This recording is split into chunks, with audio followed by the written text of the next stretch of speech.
my bear. Mmm.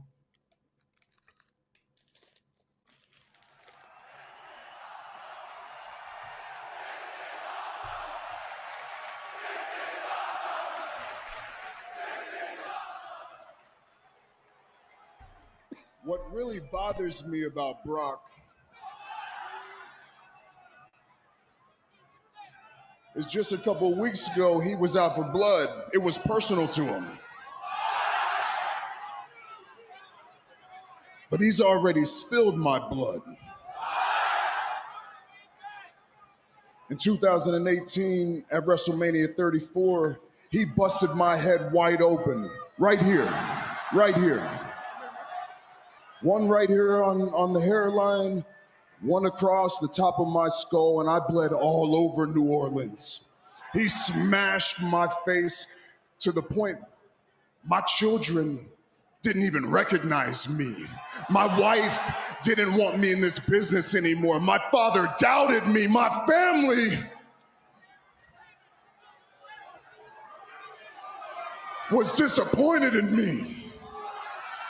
And then he comes out here and it's just a game now. Oh, we're talking about Suplex City. It's a carnival where it's a wedding now.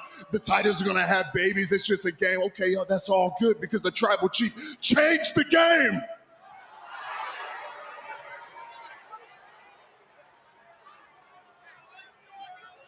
We changed the game and we're going to take everything from him. You see, I already took his advocate and upgraded him to a wise man. I took his claim to being the longest reigning champion in the past 35 years. I got my receipt and I took his blood at Madison Square Garden. And this Sunday, I make the final move and I'm gonna take his title.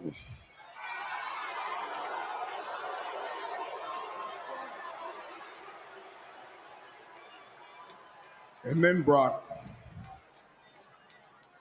you're gonna know what it's gonna be like to make it personal. Because I'm gonna make it personal. Because it's always been personal to me. This is Sabotage, and you're listening to Sit Down Marks Podcast. Ladies and gentlemen, the following Sit Down Marks podcast is set for one fall. Introduce first your heel host that is always helping to spread the good word of wrestling, Dirty Bird. Next up, the co-host from the land of the rattlesnake, Mr. Team Extreme, editor and producer, Primo. And finally, your co-host, straight out of your mama's kitchen, driver of the Grip Wagon, straight off a cliff, assistant editor and producer, AJ.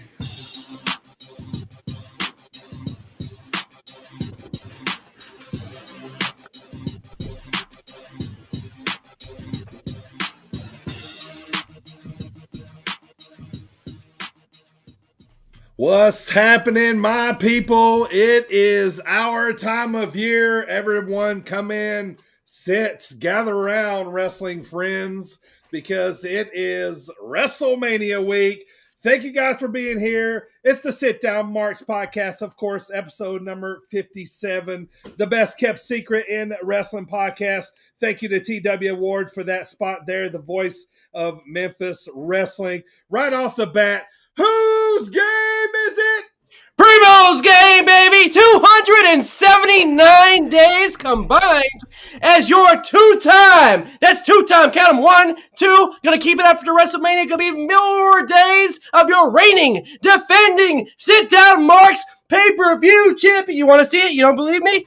Hello, AJ. There I am. I'm here at Primo's house. I'm gonna stay your champion for as long as possible. That's right. It's WrestleMania week, one of the big four. So The Kurt Angle Trophy, which is our heavyweight title, so to speak, here on the Sit Down Marks podcast, is going back up for grabs this week as we are going to be choosing. I think I tallied up about 21 matches this weekend that we're going to be choosing from. Whoever scores the best or picks the most right takes home the trophy. Primo, 2-time champ. AJ, 1-time champ.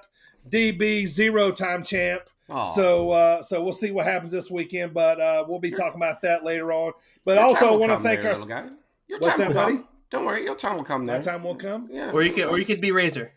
You could be Razor. There are worse things to be. I could be. Yeah. That secondary title might be more my thing. So we'll see. We'll see how it goes, man. But I want to thank all our sponsors and everybody listening right now on all those podcast platforms out there, including Apple Podcasts, Spotify, iHeartRadio, all those other ones, and especially on Friday, SportsWire Online Radio is where we are at 6:15, right before the Thomas Bryce Show, and throughout the week. If you love the pod, please go to that platform that you listen to us. Tell a friend. Leave us that great 5-star review on that exact platform that we were just speaking of there. So thank you so much. We appreciate it in advance. And I want to thank Coastland Apparel, our longtime sponsor. Go to coastlandapparel.com. Use promo code BirdTV for 15% off of your order. And also our other sponsor, our guy, Jet Designs, over on Facebook. Check him out, JET Designs, for all your custom car diecast needs.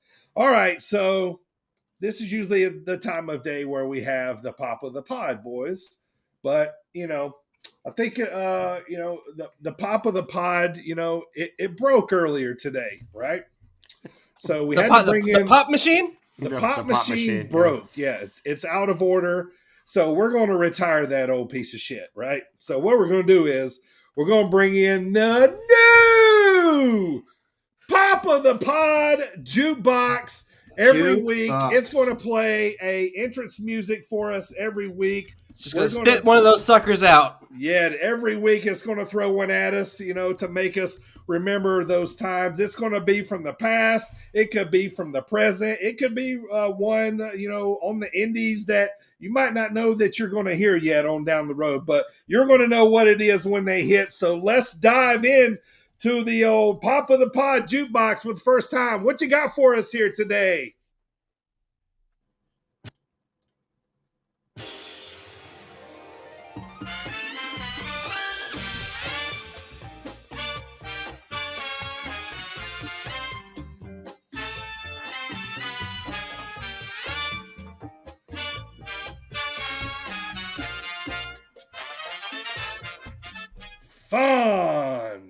Fandango. How about it? Fandango out of the old jukebox today. Remember when he first started, and that's how they said it all the time? Fandango. Yes, and you had to say it that way too for it to be appropriate. Yeah. Was he the one that beat Jericho in his debut? In his debut at WrestleMania. There you go. How about it? They had high hopes for old Fandango, which I don't know why his name is fucking Fandango. I mean, Johnny Curtis. Yeah, he had the old dancing gimmick with what was her name, Summer Rae, there for a little while. Yep. Now he's the Dirty Dango. Now he's the Dirty Dango wrestling. Dirty Dango. That's so stupid. See him, I love it. You can see him up in Maine and AJ's favorite town occasionally. In Yarmouth. You sure can. All right, AJ, get us rolling, man. What's going on this day in wrestling history and birthdays, my dude? This day in wrestling history and birthdays. So we have back in 1870, after Dirty got home fighting in the war where they pitted brother against brother. We have James. That's right, the war. The war. The war. The big war. The 1870, Civil War. 18. I'm aware. Yeah. So we have James. Yeah, I have news from 18 goddamn 70.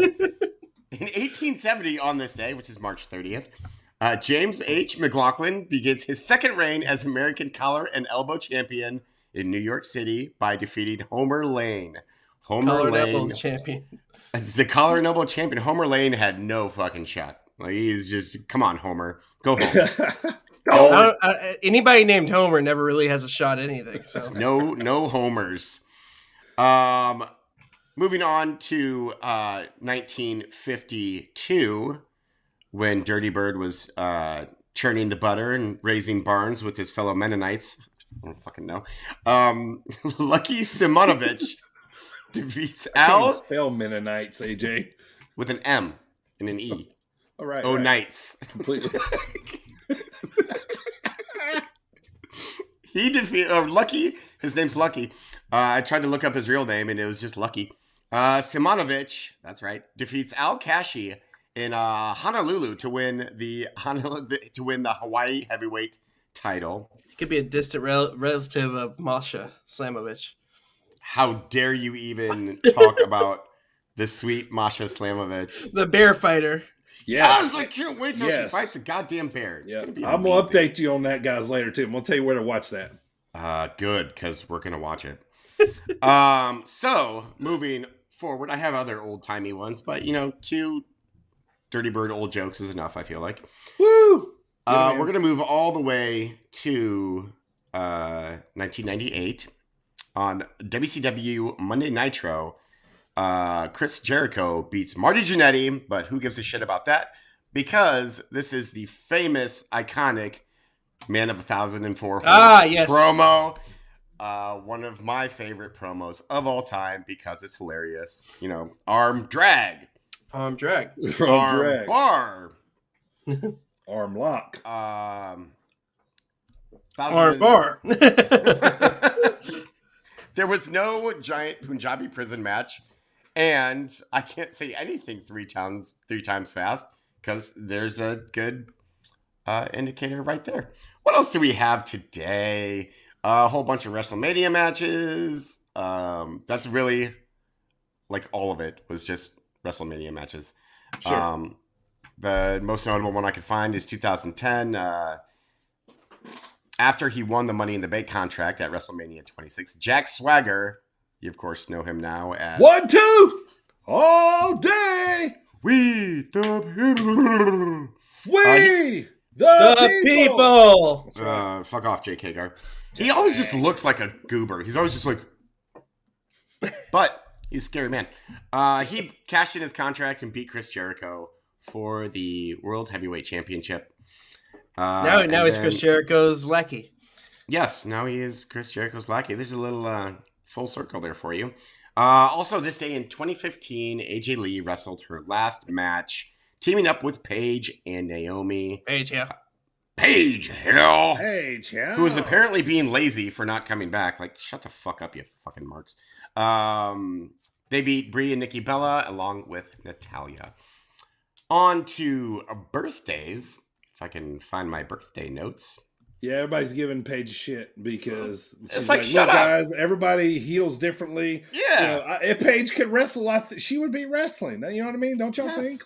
Like, leave you her know? alone. Like, she's taking her time. Like, let her Paige here. Like, in her own time. She'll be fine. So birthdays, we have one of my all-time favorites. This day in 1945 was one Mr. Rugged Ronnie Garvin. The hands of stone, baby. I love Boom, Ronnie Garvin boom. so much. I loved his little like jumping headbutt where he's like, "Bick." Yeah. It was amazing. It was like a double dragon move. Yeah. First guy to wear just a towel to the ring, take the towel off, boom, business. Yeah, it is. Like a world heavyweight champ, man. Yeah, like he needs was to- one of my dad's big favorites too. He needs to make a comeback because he's still alive. Like, what are you doing? Quit being lazy. Like, he can just show up and be like, Garvin here. And it would go over Garvin so well. here, rugged Ronnie Garvin here, hands of stone. He always had a Band-Aid on his forehead. I love that too. Because of his vicious, like, boing.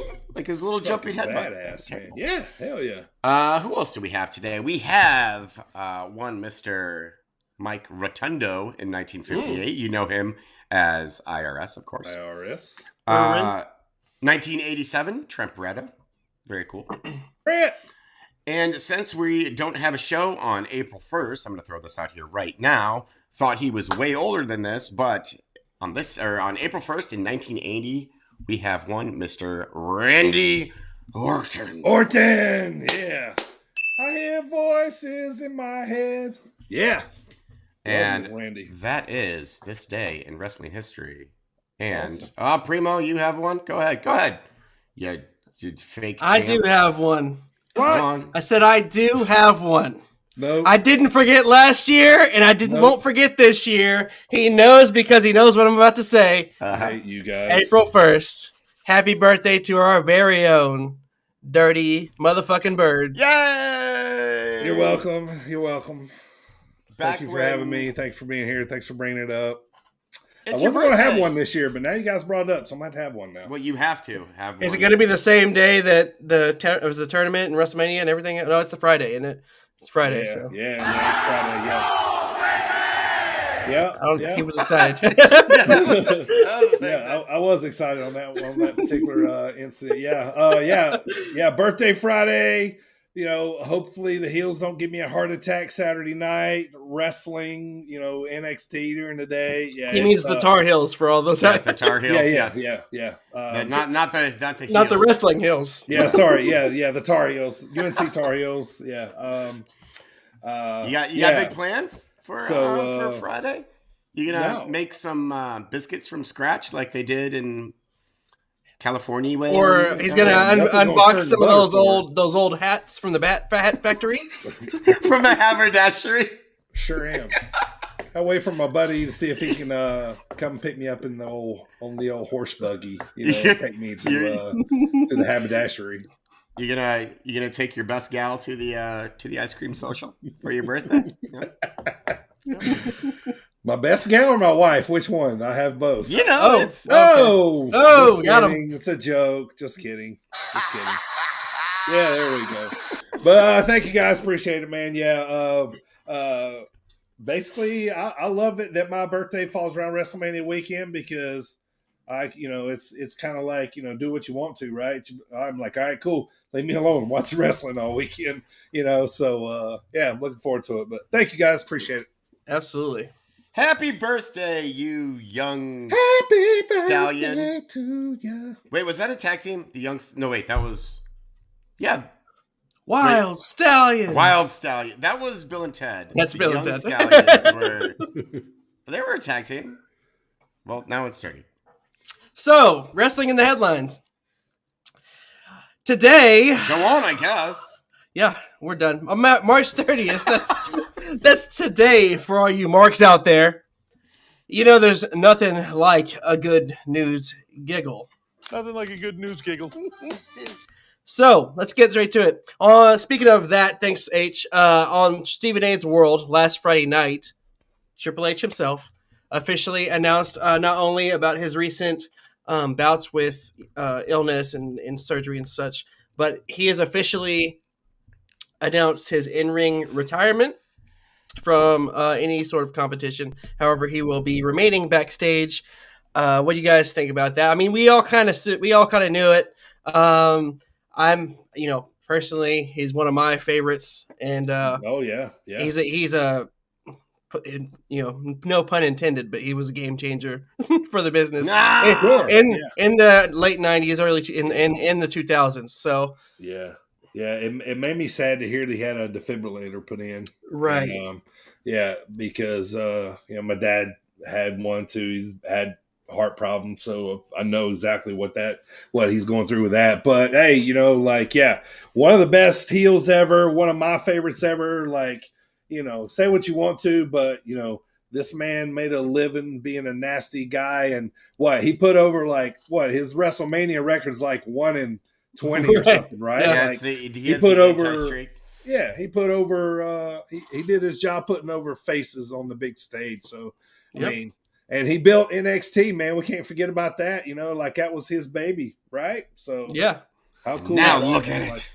He's great, man. He's great, man. I hope he doesn't go away completely. Yeah, me No, too. I have a yeah. bad feeling that he will. It's gonna be like, fuck this. I'm just gonna go relax. yeah. I mean, he mentioned his endurance isn't quite 100% yet, but Sure, yeah, he's done and bumping. that's understandable. But I He- just hope he'll- one day he'll just show up on the screen and be like, H here. I'm gonna do that for Right. everyone now. So, Dave Meltzer reported that Fox, in 2019 when they took over SmackDown, Fox originally wanted the rights to Raw.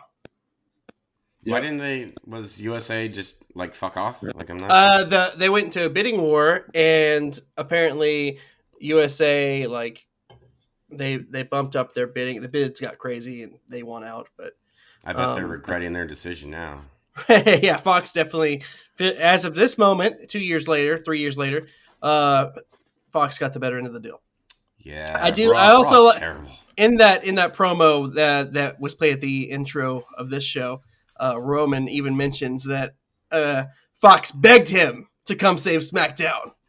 That's what a cunty thing to say. I love it. Yeah.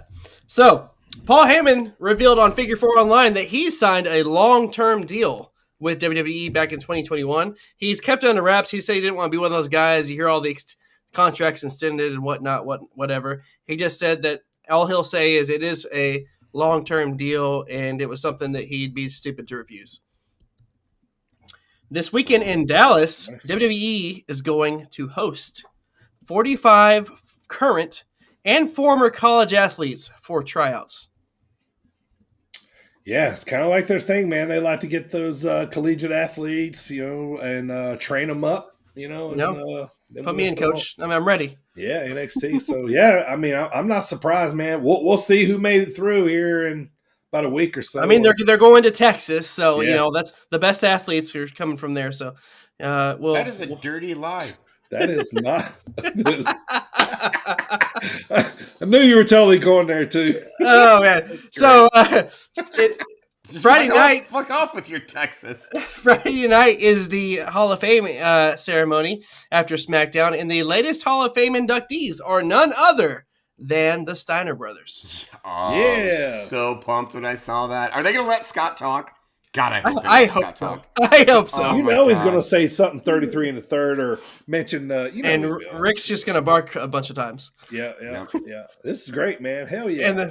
And lastly, Fightful tweeted earlier today that AEW Talent Relations cited budget cuts and a large roster as a reason for not extending at least one AEW contract. Fightful Select has learned earlier today. Do we know who Marco yet? Stunt? No, they don't say it. They didn't say it yet. Marco Stunt's already he's already gone. So. Fucked off, yeah. And I'm sure that no offense to Marco Stunt, but I don't see his salary being making a blip. I thought it was I read, this might be wrong. I thought I read that it was up in like a month and they've just basically not contacted him and, basically paid him to stay at home. But, I don't know. We'll see who else it is though. But yeah, I mean, we're getting to that era where those contracts in the beginning are coming up so they can decide if they want to keep rolling. You know what I mean? So, they're going to have to start being bad guys eventually, like WWE has to sometimes. So oh, yeah. It's just business. That's right. Yeah. I mean every offense to Marco Stunt, by the way. Fuck you, Marco Stunt. Yeah. And that is today in the headlines. Thank you, sir. All right. You're welcome. Time for the fan shout out. DM us on Twitter at SitDownMarks. Let us know when and where you listen to the podcast, and we will shout you on the pod. AJ, you got one for us today, don't you, brother? I do. So I want to say hi to Joe, who says that he's not the biggest wrestling fan in the world, but he is a friend of a friend, and he just likes listening to us be idiots, basically. Right. He's like, I don't know what you're talking about half the time, but I just want to hear you guys be morons and crack yourselves up. And I was like, oh, thank you very much. That's very nice. So, hello, Thanks, Joe. Thank you for joining us, and appreciate it, brother. Not even really liking wrestling, and yet finding something of value that we do, even though it's all garbage. 100%. Yeah, I appreciate you listening, Joe. And also, that's something I say quite a bit is even if you don't like wrestling, and I am going to sound a little biased here, but we're funny as fuck. I laugh at us all the time. Like when I listen back to our stuff, I'm just like, man, we're like, I listen to us as if I wasn't actually here, and we are funny dudes. Like It's like when you laugh at your own joke. It's almost says that with the most humblest. Yeah, everybody, the champ is speaking, so keep your ears on. Yeah, but no, for real though, gimmick is on, folks. For real, it's just we could almost consider this a comedy wrestling podcast. So yeah. So I mean, it's just it's all thanks to At least we think we're funny. Yes, And that we're- makes it, Like everyone else might look at us like this. yeah. For Which, those of like you said, he likes to hear us be morons, which we are. So All right, AJ, let's move on, man. How about that movie of the week? AJ's movie of the week. So sometimes, while I'm watching all these terrible movies, I forget that there are some wrestlers in some pretty fucking good movies.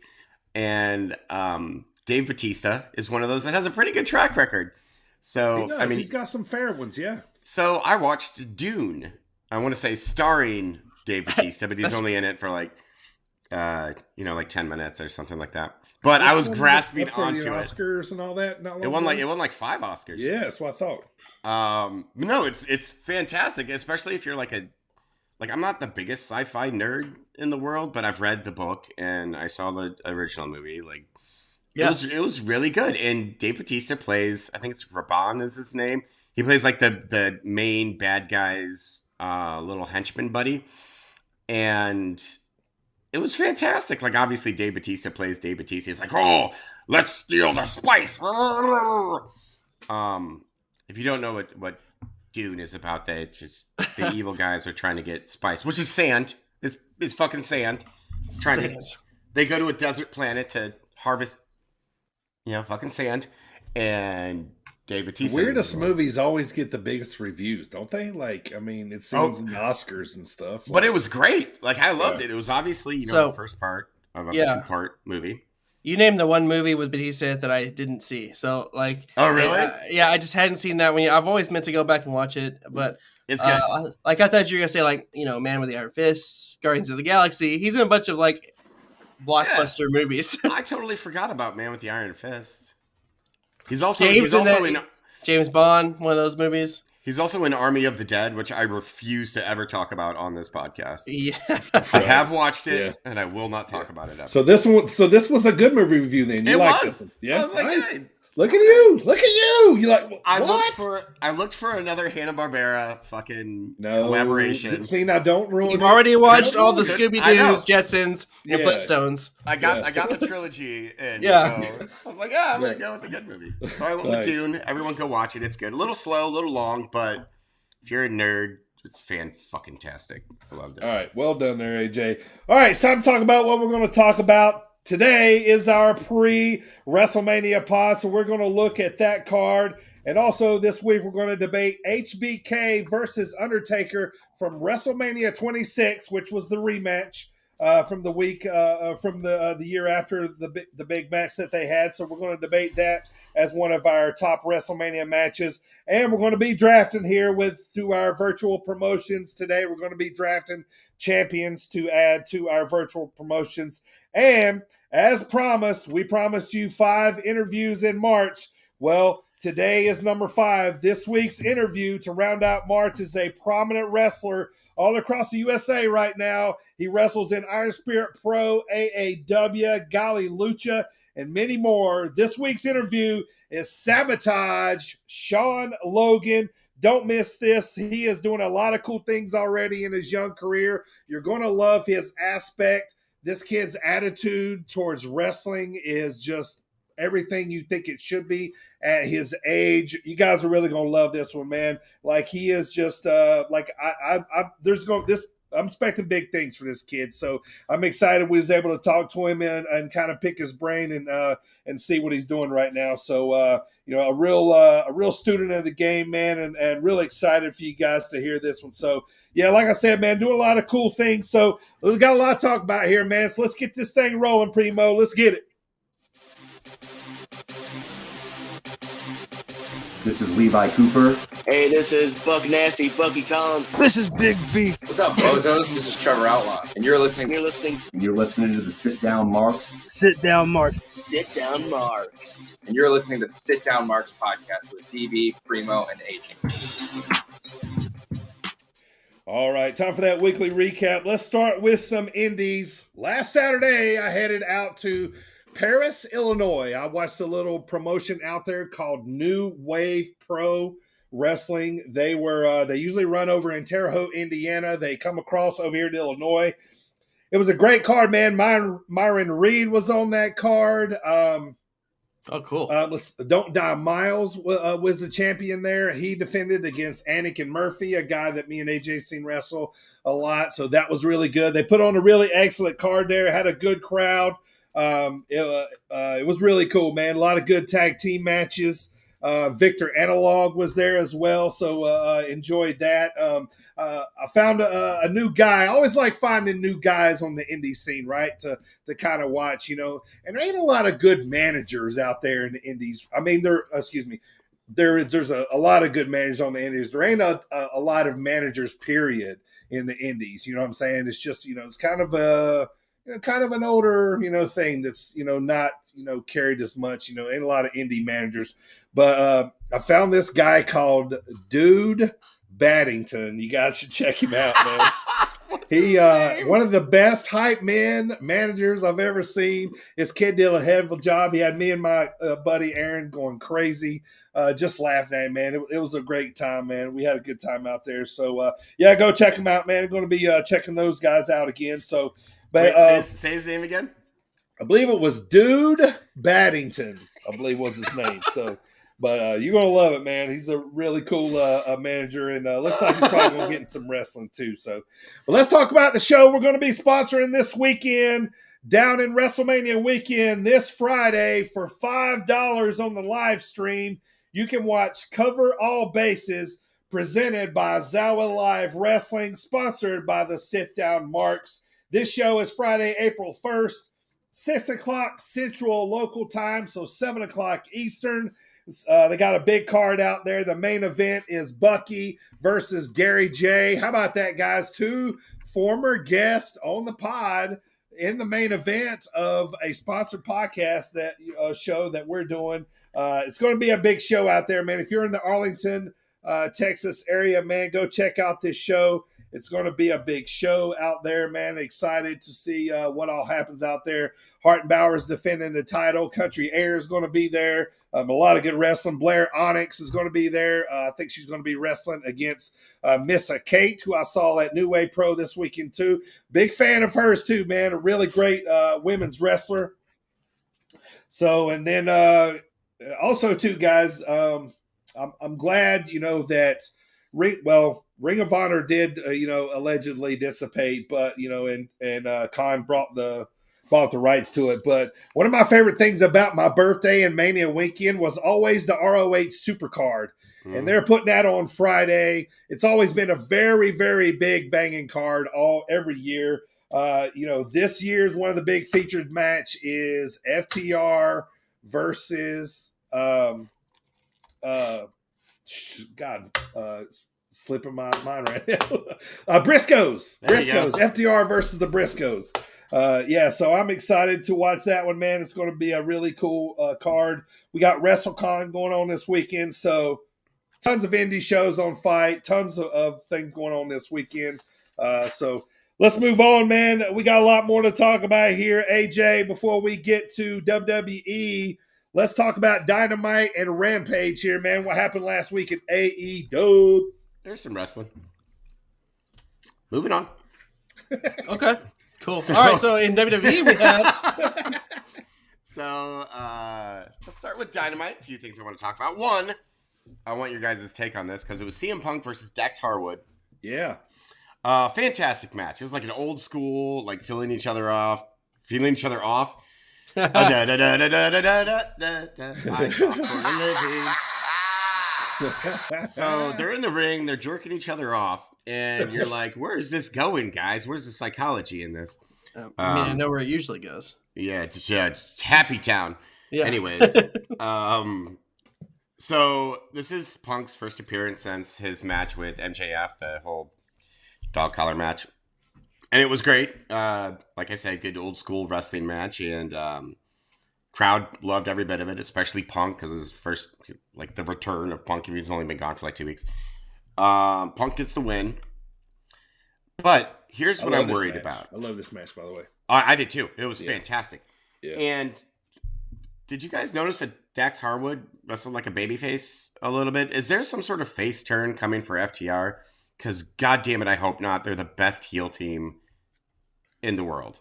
I will say this: he's losing the flab. He's starting to show some abs, dude. He's getting in shape. I don't know, man. Good. I don't know. I didn't see it, but it's been a few days since I watched it too. I mean, I kind of agree, and also with their backstage promo about like doesn't matter who comes and manages them or whatever. Like I just feel like their stuff back, like some of the stuff they've been saying backstage, also kind of leans not as heely. Yeah. Plus, there was no like cheating. Like he was by himself. Like I don't know. He used a sharpshooter, which was a nice little nod to Brett, which is fucking awesome. Also, apparently, the Gun Club made their way to the ring. I don't know because I don't see the Gun Club whenever they make an appearance. I just block them out of my face because you can't. They're Cena. You can't see them. Yes, they are Cena to me. Like I can't see. Wait, was this Griff Grifferson? I don't know. I remember it was a Griff Grifferson. No, there is an appearance. Okay, gotcha. But no, this wasn't. Okay, so I didn't see him either then. Griff Grifferson is later. There was the 8-man tornado tag. There's only one spot I want to talk about is Jeff Hardy jumping off the fucking window ledge and doing the swanton, which I'm actually glad Primo's not here right now because he'll would argue with me and probably punch my face. I think the swanton bomb is a stupid fucking finisher. I always have. I have never liked it. Primo, I am sorry when you go back and listen to this. Swanton bomb sucks. It looks stupid. He looks like a flying squirrel, but it's not a whole lot of contact, but a lot of finishers sometimes are that way. Like the people's elbow, right? Like yeah, but that's not a finisher, and it's awesome. But the swan, he seriously looks like a flying squirrel, and then he just like one that forgot. He's bashing your boy, Primo. I hear him, and I just I think this particular swanton sucked, but they don't all suck. I think they all suck. This particular one, he gave the higher he is, the better they are. Whoever he was, I forgot who he was drugs. racing. I mean, like off a ledge or something. But he landed full body on him. He gave him all of his weight. Yeah, I heard a interview with him one time where he said that it depends on like if they like you or if they're like, I don't know, just ribbing you or whatever, and whether or not he goes actually on top of him full body weight or if he kind of goes and rolls over him a little bit. Yeah. Wait, so it depends on his personal opinion, right? Yeah. Or like, yeah, if they're like, I'm gonna injure who I don't like if he's fucking with him, yeah. Yeah. I like that. I like to think that there's still things like that happening. Yeah. All right, seems fine. Yeah, sure. Up next, my favorite segment of the last 2 weeks is Jon Moxley and Bryan Danielson versus that Grifferwagon is still on the road somehow. Grifferson. Every week, TW Ward says you're driving it off the cliff, but you still hadn't made it. Well, it's a long trip to the cliff. I live in Illinois. Like, there's no fucking cliffs around here. It's all flat, man. He's been driving for days. Dude. I didn't say I was going to drive him through a cornfield. I'd just drive him off a cliff. You know where the closest fucking cliff is? Like, fucking the Appalachian. Everywhere here. I live right by the Appalachians. Closest cliff was a guy named Cliff. That was a very good dad joke. Cliff Clifferson was. Cliff Clifferson. So the Varsity Blondes are taking on. So far, they are just Jon Moxley and Bryan Danielson with William Regal. But after they basically take apart the Varsity Blondes in a very good match, they made the Varsity Blondes look very good, including Griff Grifferson, who fucking is the worst thing in the history of wrestling. No. What's up with Julia Hart just sitting like a bump on the log over there? Yeah, she was pouting with her eye patch on. Why is she wearing an eye patch? I guess I missed that. I mean, Malachi Black hit her with the goo a couple of months ago. She's going to be in that faction, I think. Don't y'all think she's going to be the girl in that faction? Oh, yeah, I absolutely think so. I mean, obviously, that happened like 2 months ago, and they're still fucking playing it up. So I think something's going to come from it. So it was a great match. Moxley and Danielson are obviously fucking awesome. They renamed themselves, which I cannot wait to get a t-shirt of this. The Blackpool Combat Club, which is the coolest fucking name ever. I'm sure our guy RPD's going to get him one. He lives in Blackpool. for Yeah, sure. well, that's where Regal's from too. Yeah, Regal And from he's, Hickory. I mean, RPD and Regal know each other. Yeah. So I loved So it. so it's going to be kind of like a faction then, right? Yeah. Like yeah. the Blackpool Combat Club. I thought that was Garcia, I mean not Garcia, maybe Wheeler Yuta they'll bring in. Yeah. yeah, I think Wheeler Yuta is going to be the first like younger kind of. Yeah, I like it. Why not? So yeah, that was a fantastic segment. And Regal is just awesome. We had a promo from MJF, which is his basic. Every week I awesomeness. say he's so fucking good. He's amazing. God, Like so when I good. say it's a basic MJF promo, I mean it's fucking amazing because he is the best promo Sure. in the business. He talked about his feud with CM Punk, which is apparently not over. He said that it'll be over when one of them's dead, basically. Wardlow obviously comes out because he was like, you're still under contract to me, and I'm just gonna, make you sit out and not do anything. But yeah, it was a good segment. It was MJF being awesome MJF. Up next, we have an appearance of Jay Lethal in a nothing match. He's being underutilized, but at the same time, he's Jay Lethal. He can do whatever he wants. He loses to Adam Cole.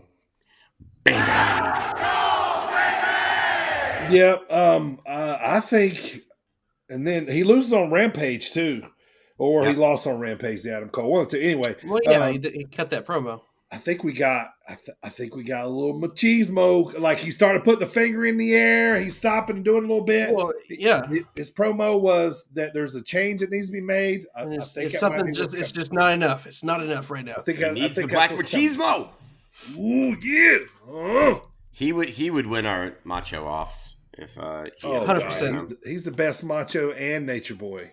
Yeah, yes, he is, especially Nature Boy. Yeah. Next segment. I don't even fucking care. I'm so soured on Sammy Guevara. I don't know why. That is two hats. Why are you Johnny Two Hats? Three hats. Well, I think too is like Sammy was on fire, and I feel like since they put him with Tay Conti, he's gotten like a cup. He's cupcake now. Like he's like boyfriend he's now like instead of a hard ass like champion. They never even like. I don't know. They never had closure with him. Like he never officially left Inner Circle. No, Sure, he was right. just kind of like, all right, I'm over here now. Yeah. I'm Sammy Guevara. I'm soured on him. I'm not a fan. Even though I love Tay Conti, I'm just like, However, I do and will always love Dan Lambert, who is the TNT champion. Can I say this too? Like the elephant in the room. I hate saying Tay Conti's name because I feel like I'm saying a very bad name for a woman that women don't like to hear. What word is that? Well, it rhymes with Conti, but it's Tay. Monty? Yeah, but Monty anyway, Python. but you know what I'm saying? It's really close. You know what I mean? Like sometimes like- I'm like, wait, did I say that right? You know, like Tay Conti. We just call that the C word in the Primo Yeah, like- household. So Yeah. you want to know a really quick funny story about the old C word? So no, no. Are you sure it's great? Yes, no, Fine, no. but it's said by a tiny girl. No. So then to close out the show, we have the Jericho Appreciation Society against Boo. one Mr. Johnny Hungy and Alex Yeah, Reynolds. Johnny Hangy. So I was all excited about this last week. I thought, they're going to do some funny things. And no, the Jericho Appreciation Society, they didn't change how they wrestled at all. Like they're still, you have Daniel Garcia. He's like a wrestler's wrestler. Yeah, And so that's how they wrestled the match as they're normal guys. And I was like, all right, do something else with this. I was excited. And then I was like, yeah, same. Hungy and Hungy! Silver. I mean Silver and Reynolds. They're eventually getting tag titles somewhere along the line. But like God, I right hope now, so. man, I feel like they have like this indie darling feel to them. You know what I'm saying? Because Well, remember yeah. there for a while, like everybody was on the Dark Order when they got hot.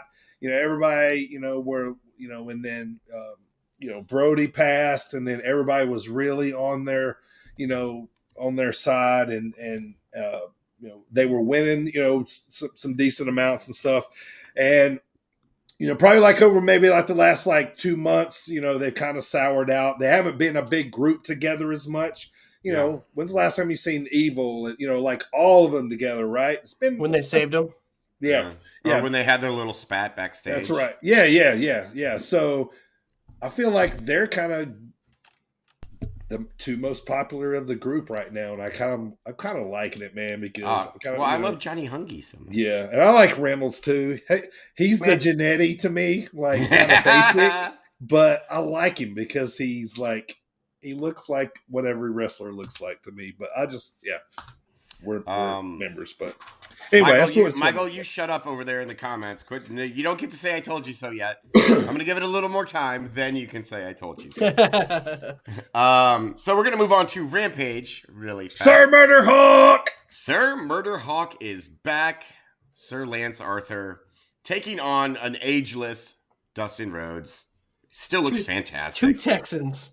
Yep. 2 Texans beating the Hoss turds out of each other. 2 Texans in Texas. By the way, JR, it's not Austin, it's Cedar Park. That's where the HEB Center is. That's why they call it I used to live right by that. That's the only reason it bugs me every time. They're like, oh, we're in Austin, Texas. That's like a good 30 minutes from Austin. Oh, yeah. They do the same with Chicago. Yeah. I love how much you love Texas. It's weird to me. So Rampage was good, though. Well, there's the one thing I really want to talk about. I mean, obviously, there's the Dark Order versus Red Dragon, which was, fine. I love Preston Vance. I think he's awesome. Hook, for the first time, kind of looked like a boner a little bit. I did not like this segment at all, where, it started with Nyla Rose squishing some girl whose name I don't remember. And then there was this funny thing with Danhausen trying to curse Hook, which it's like, okay, professional wrestlers. Yeah, he does the hand gesture at him, and he just kind of walked away from him, Yeah. So, that was a little weird. It was a bit strange. He was giving him, QT Marshall was giving him an he's just like, get the fuck away from me. Yeah, he puts that one, his lackey, I can't remember his name, but anyway, he's a Black and Brave graduate. Yeah, it was okay. But I liked the Ricky Starks. That's the one I wanted to talk about because they both looked awesome. Yeah. So Ricky Starks, I hate him in just the right way. He is phenomenal, and I can't wait for him to do all the things. Swerve Strickland also is fantastic. They both wrestled so smooth, so fast, and like Swerve Strickland's like supposed to be like this big high flyer, and the body of a Dutch woman. my favorite thing Ricky said all night was when they were doing the back and forth with Mark Henry, before they go out to talk, Swerve was doing is, don't forget, whose house it is, Swerve's house. And then Ricky said, you don't forget, Swerve, the last house you were in, you got evicted from. Right. That was a good line. I was like, oh, that was nice. That's the kind of line that Max Caster wishes he could write. Like, I have said, obviously, how much I've liked Ricky Starks in the past, but as of this, like, I was watching this past Friday, and I was just like, man, I think I'm sold on he might be one of my favorite people in AEW period right now. Ricky Starks? Oh, yeah. Yeah, he's phenomenal. I am so behind Ricky Starks right now. Yeah, good stuff. Adam Cole has the body of a Dutchman. That's so fucking funny. And that's AEW, Dynamite, and Rampage for the week. Thank you very much, Sir AJ. All right, Primo, we got a lot to talk about WWE, man. Before we get to the Mania card, let's talk about SmackDown and Raw and some NXT. NXT, some Raw, some smacking it down. Let's go. WWE smacking it down. Show opens up with Brock saying that the front office has talked to him and says he can't touch Roman unless he is provoked. The old Sheriff Austin rules. So he says he's just going to hang out in Roman's locker room and just wait for a good old provoking. Provoking. The Tribal Chief comes over the Titantron via satellite and tells Brock to get out of his locker room or he's going to bust him up when he gets there. Next up, we had Xavier Woods returning, and he defeated Ridge Holland. That was the only reason I put that in my notes. Xavier Woods returned to TV. And beat Ridge Holland, who I fucking hate. Undertaker was announced. This is already passed now, but Undertaker was announced to be the pace car driver at Circuit of the Americas. That was cool. Yeah, I saw him at the race on Sunday. Yeah. So cool.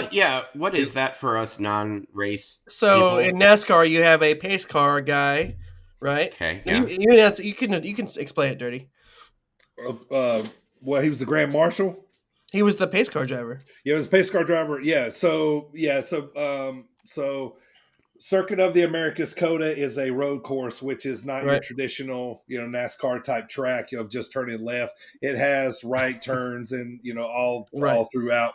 It's like an Indy, when you think of an Indy course. Yeah. Okay, yeah. So basically. it's a Need for Speed course? Yeah. So he drove the pace car, which basically just leads the field through at least a couple laps before the race starts.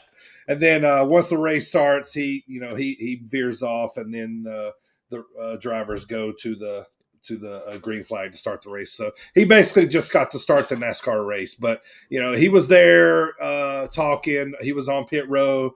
I think every NASCAR driver got a picture with him. while he was there. So, but yeah, very cool, man. I always like to see that stuff. Okay. Yeah, Thank you for explaining that. It seems like everywhere he goes, he's like that. Always gets all the fanfare. I remember myself, and Jet Designs were at a University of Texas football game years ago, probably 9 years ago now. And he was there. And this dude is so tall, his head almost reached the bottom row of the stands. Yeah, he's a legend. It was cool. The Andre the Giant Memorial Battle Royale is announced for next Friday, this Friday, as well as a triple threat match for the Intercontinental Championship. Poor Intercontinental Champion. And finally, the Tribal Chief arrived and came down to the ring. We got a TSR sighting. Tracksuit Roman, baby. That's the right. Best Roman. So he was wearing... Go ahead, AJ. It was special. It was... WrestleMania SmackDown fucking red. That's right. So we had Tracksuit Roman comes out, and I said, and then because every time they talk about this, they say it's the biggest match of all time. So real quick, between the three of us, is it? Is it really? No. Is it really the biggest match of all time? I guess we gotta see it first. Statistically, sure. Think about it. Think about it. Yes, that's what I was gonna say. Statistically, think about it. Longest reigning Universal Champion versus the current WWE Champion who has held whatever. He's, Brock Lesnar. He's a beast. He's done it all. Mm-hmm. Roman Reigns, the current generational talent. No. Is it the biggest match of all time? What does it beat? No, it certainly doesn't beat Rock Stone Cold. That to me is the biggest WrestleMania match of all time. It doesn't beat Brett and Stone Cold to me. It doesn't, you know what I mean? It doesn't. You see, I agree with you. That's why I was like, every time they say the biggest match of all time. Yeah. Now we'll see on this Sunday at WrestleMania Sunday. They might, change our mind. The Rock and Stone Cold might cash in or something. Shit. Okay. So anyway, he says if Brock is still in his locker room, then he's going to personally go in there and put his head right through a wall. Yeah. A camera feed is shown of a destroyed locker room, but no Brock. Then Brock is shown destroying their Suburban. Rock says, "That's all right. The Tribal Chief has 4 of those. That's small money." No worries. Yeah. That's apparently an awesomely douchey thing to say. Yeah, they already got a brand new Suburban since Brock Lesnar put a forklift through last week's Suburban. Yeah, right. So he bought a 6-pack of them. It's fine. That's right. So then Brock marches down to the ring through the crowd. Security gets in the ring, but Brock karate kicks the security with a steel chair in his hand. Those poor guys.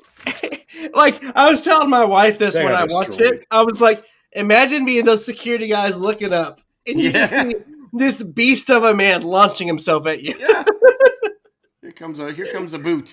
She was like, Miss Primo said, I just wouldn't be there. I wouldn't put myself in that position.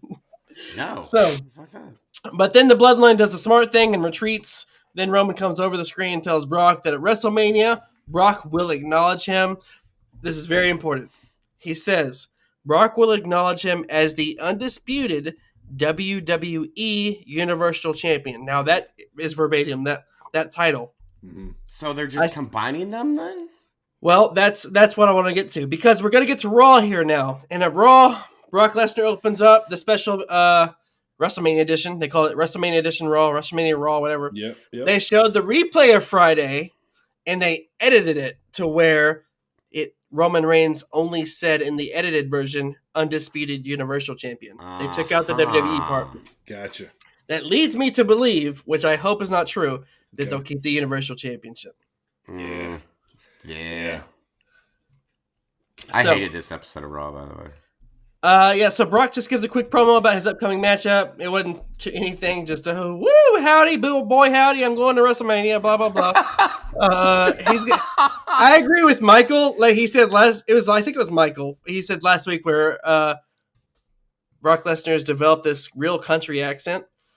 So Yes, from southern Minnesota. So Seth's meeting. So Seth, over the weekend, Seth got a text from Vince McMahon saying that he had to come and meet him. You know, he ran out of chances to go to WrestleMania. Anyway, they showed the meeting. Seth's meeting with Vince McMahon goes well as he discovers that he will be in WrestleMania but won't know his opponent until he gets into the ring. The person will be someone of Mr. McMahon's choosing. So it's kind of along the lines of what we talked about last week. Yeah. Who could it be? Right. Who's going to answer? Yeah. I wonder. He said too, What? didn't he say you'll know after you're in the ring? You'll Yes, find out when you're in exactly. the ring. It's like almost exactly like what we said was going to happen. Yes. Yeah. But So watch it not be. that's what I was going to say. What if they swerve us and it's that not would- Cody? And it's that would like be in The Fiend Returns or something's crazy. Like, Right. That would Yeah. be amazing. Right, yeah. I'd be like, you sneaky fuckers.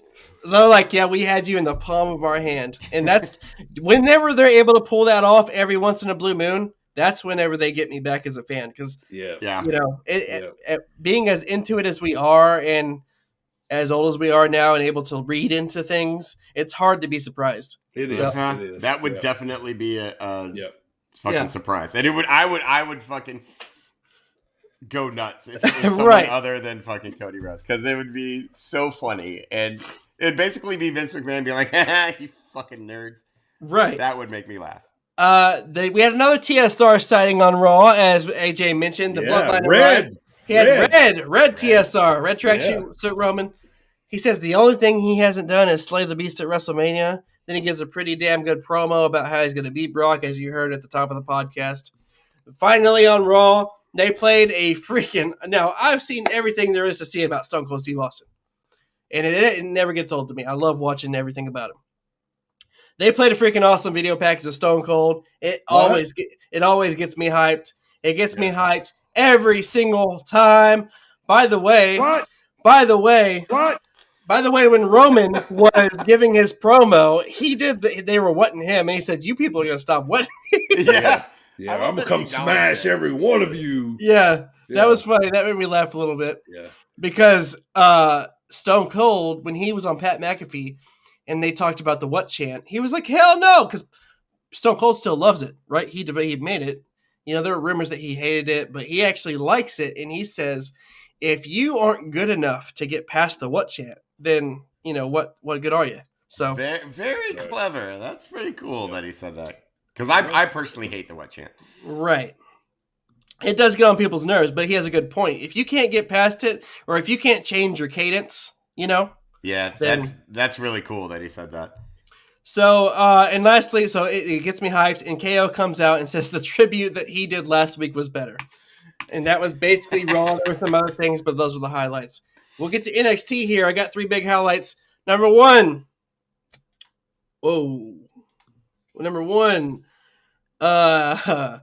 Imperium defeated Eli Drake and the Rascals. Let's go ahead and get this guy out of here. So, Fuck's sake. Just don't acknowledge it. Keep going. Yeah, and Imperium defeated Eli Drake and the Rascals. If you guys were curious, that's actually LA Knight and MSK. I just wanted to throw back to their Impact days.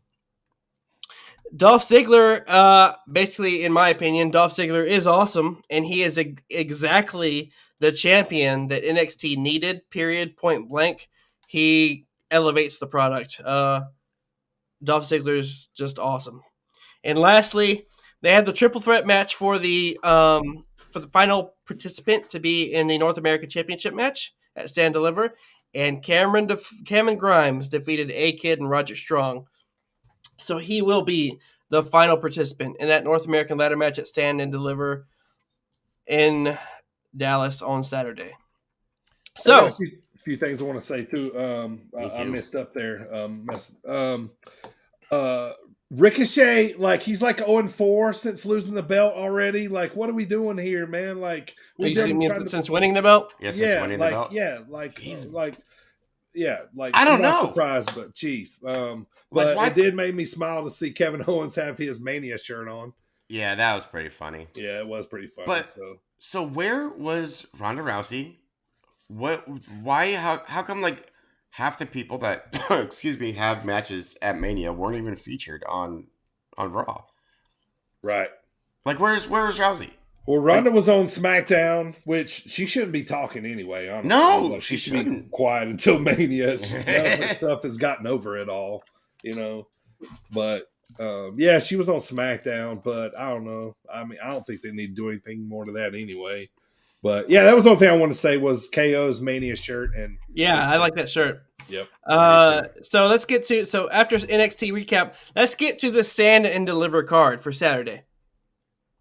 For the kickoff show of Stand and Deliver, we have the NXT Women's Tag Team Championship match between Gigi Dolan and JC Jane versus Dakota Kai and Raquel Gonzalez. Did I read that right? Raquel Gonzalez. Sorry. Anyway, moving on. Yeah, they're back together. They are. Yeah.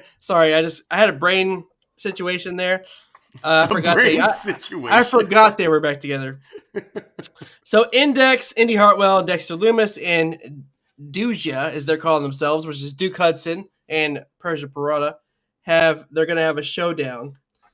Dude. Next up, you got Let Me Talk to You, L.A. Knight versus Gunther.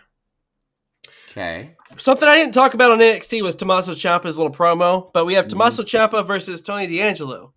So he had a steel chair that he was sitting on, and whenever he finished his promo, because he said there were like stirs in the air about him leaving at NXT or whatever, and whenever he picked up the steel chair, he put it against the wall. It was spray painted with the date he came to NXT and Saturday's date at the end.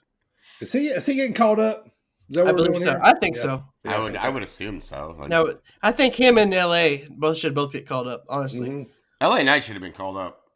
Oh, for sure. Last year. He would elevate the product so well. He's so good. North American Championship ladder match. We got Carmelo Hayes versus Santos Escobar versus Grayson Waller versus Solo Sikoa versus Cameron Grimes. What y'all think about that match? What do y'all think about that North American? You think it's time for Cameron to take the title to the moon? Yes. We can't make picks, boys. We can't make picks. Are we doing picks on this card? Yeah, we're doing NXT. Okay. Yeah. So just run over the card. All right, gotcha. NXT Tag Team Championship match versus Imperium versus MSK versus the Creed Brothers. Primo's trying to cheat his way into trying to get you guys take on it. The NXT Women's Championship match: Mandy Rose versus Cora Jade versus Io Shirai versus Kaylee Ray. After Io and Kaylee swindled their way into this fatal four-way match. Swindled. You're not wrong. And lastly, the NXT Championship match: DZ Dolph Ziggles himself versus Braun Breaker. I'm looking forward to this card. I like daytime wrestling. 1 o'clock, noon, Saturday. I'm actually looking forward to this card more than I am the main card, apart from like 1 or 2 matches. I just think it's going to be better. Well, speaking of the main card, let's get to WrestleMania Saturday, shall we? We shall. WrestleMania Saturday, we have Kofi Kingston and Xavier Woods, otherwise known as the New Day, versus Sheamus and Reg Holland. No thanks. Then we have Drew McIntyre versus Happy Corbin for like the 50th. I don't even know. I swear, Drew McIntyre, Happy Corbin, and Madcap Moss are in this weird abyss where they constantly have to wrestle each other. Yep. Uh, Is there a pre-show? Because if there is, that there, should be on the there pre-show. is, but I just don't know what's on it yet. Yeah, we don't know what's what, but this, yeah. Yeah, Seth Rollins versus a mystery opponent. Cody, Ray and Dominic The Fiend. versus Ray and Dominic Mysterio. That'd be dope. Ray and Dominic Mysterio versus The Miz and Logan Paul. Yeah. What if it's a triple threat? What if Cody comes out and then the Fiend comes out and it's a triple threat? Yeah, right. Right? Like mind blown, motherfuckers. We'd all be But- popping. I would love that. That sounds great. SmackDown Tag Team Championship match. The Usos versus Rick Boogs and Shinsuke Nakamura. Yeah! That was lovely. That was lovely from both of you. Fatal Got 4-way over- for the... I'm sorry. You got over your brain situation. Time. Fatal 4-way for the Women's Tag Team Championship. This probably would go on the pre-show. Sasha Banks and Naomi versus Rhea Ripley and Liv Morgan versus Natalya and Shayna Baszler versus Carmella and Queen Zelina. Yep. Okay. Queen Zealander. You know, for a while there, until I actually looked into it, I forgot who the Women's Tag Team Champions were. Which one of those are the? It's Carmella and Queen Zelina. I know. That's just, of course it's those two. Yeah. SmackDown Women's Championship match: Ronda Rousey versus Charlotte Flair. Yep, cool. Then we have the main event is the KO show with none other than Stone Cold Steve Austin. That's Dude, Saturday. So is that going to be a match or a segment? It says did you if you heard Stone Cold's little promo he did, he's coming there to Come on, AJ. KO's show. You But know, are they going to turn it into a match? Is what I mean. he's just going to turn it into an ass whooping. No, it's just going to be stunners. It's going to be stunners all around. Yeah. Yeah. It's going to be a big spectacle, man. It won't Yeah, be yeah. it won't. I don't think it'll be an official match. Yeah, And I that's don't either. That's going to main event night one. If they do, it'll be like ring the bell, stunner. It'll be something fast. Yeah, something super fast. Yeah. Anyway. Sunday, WrestleMania Sunday. By the way, both of these start at 8 p.m. I don't know if that's Central or Eastern, but Eastern. I'm That's assuming it's Eastern. Eastern. Pat McAfee versus Austin Theory. That should be fun to watch. Bobby Lashley versus Almost. AJ Styles versus Edge. If Bobby Lashley doesn't beat Almost, Not just doesn't beat him, but he should. If AJ don't beat Edge, well, we know that's going to happen. That will happen. I don't know. you crazy, man. I think that's one of the more toss-ups. No. Because AJ and Edge? AJ's not a WWE guy, Primo. Yeah, but You know? Vince I know we're is- not You making gotta get picks. past that. You gotta get past that. Huh? You gotta look past that. Vince McMahon originally didn't like AJ, but now he loves AJ. He's quoted as saying he wishes he signed AJ 10 years prior. Sure. Triple threat match for the Raw Tag Team Championships: RK Bro versus Street Profits versus Alpha Academy. Shush! Thank you. Thank you. Anything goes match between Johnny Knoxville and Sami Zayn. Nice. And finally, the what do they call it? The greatest match of all time. Winner takes all for the WWE and Universal Championships. Brock Lesnar versus the Tribal Chief Roman Reigns. Not gonna lie, I think that's going to be a really good match. Big weekend, boys. Reminder, we didn't make picks because the Kurt Angle trophy is up for grabs this weekend, so we'll all be making picks on that. So yeah, look forward to it, man. We'll be kind of reaching back and talking to that here. This is where it goes, right here. Here shortly here. So, all right, so let me get this Impact Wrestling here for you so we can get to the Dropkick discussion. To start it off, Josh Alexander's in the ring, says that Moose has made it personal. Moose comes out, they brawl. Moose says, I'm going back to your house to show your kid what a real man looks like. Wow. Oh! So that really kind of sets him off. So the rivalry is back. They're going at each other at Rebellion. I think it's April 23rd is going to be the match. So moving on down the card, Speedball Mike Bailey wins again. It seems that they are kind of grooming him to be the next X Division champion. Macklin, though, picking up steam. He beats Heath. He's beat Heath and Rhino for the last 2 weeks, so he will be facing, I think, possibly a tag team later on. But he also gets a gore from Rhino, who slides in after he beats Heath. But later on, we got a lumberjack match for the Impact tag titles. Violent by Design versus Good Brothers. Outside the ring, though, we got the Machine Guns, Decay, Bullet Club, Willie Mack, Rich Swann, Honor No More. So basically this is your normal lumberjack match. The heels beat up on the faces beat up on the heels. That's the way it goes with these. So, but the way this ended up was Matt Taven and Bennett end up low blowing Carl Anderson. Violent by Design retains. And so we see some new feuds possibly starting here with the Good Brothers and Honor No More. And then we get to Eddie Edwards, who beats Rocky Romero, then Ring of Honor champion and Progress champion Jonathan Gresham returns. So he is back in Impact Wrestling. And then officially, Swingers Dungeon is open for business. This should be some good comical stuff here, man. So yeah, I look all forward right. to So we get to the main event, boys. All right. So we get to the main event, and for the Impact Knockouts champion in a Philadelphia street fight, we got the champion Tasha Steelz versus Mickie James. Hardcore Country. So this is a no DQ match. So basically, we know we're going to see Savannah Evans, who shows up early. We got chains, trash cans, lids, all that kind of shit in this fight. You know what else we got? What we got? Hardcore Country. And we do. And then so basically, they're brawling. They brawl. Savannah gets power bombed onto a table off of the apron, and the table doesn't break. Okay. And then so Savannah kind of crumbles off of it, like oh shit, it didn't break, right?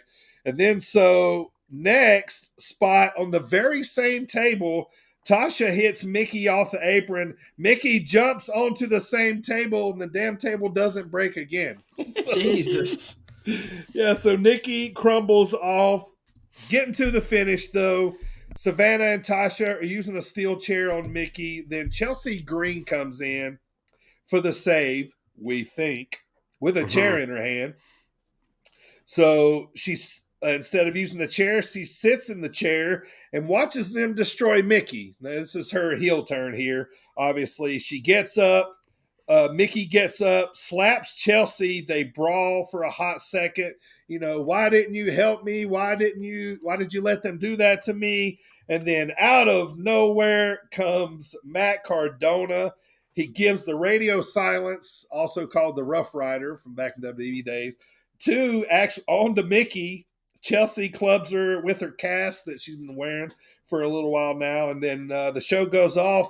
Matt and Chelsea are standing tall as full-on heels here. Yeah. Also, Radio Silence is such a better name than the Rough Rider. It is, yeah. Cool storyline stuff here. We got a heel turn, so now Mickie, Chelsea will go at it. That'll probably be the Rebellion match. Matt Cardona, adds to his legendary run right now, with things that he's doing, in wrestling. So, it's pretty interesting, man. So, but they're definitely starting to pick up steam. So if you're not watching Impact, of course, we give you updates here every week what happened, but start checking that out, man. It's good stuff. So that's gonna do it for the recap, man. We had a lot to cover there, so now it's time to get to the Dropkick discussion of the week.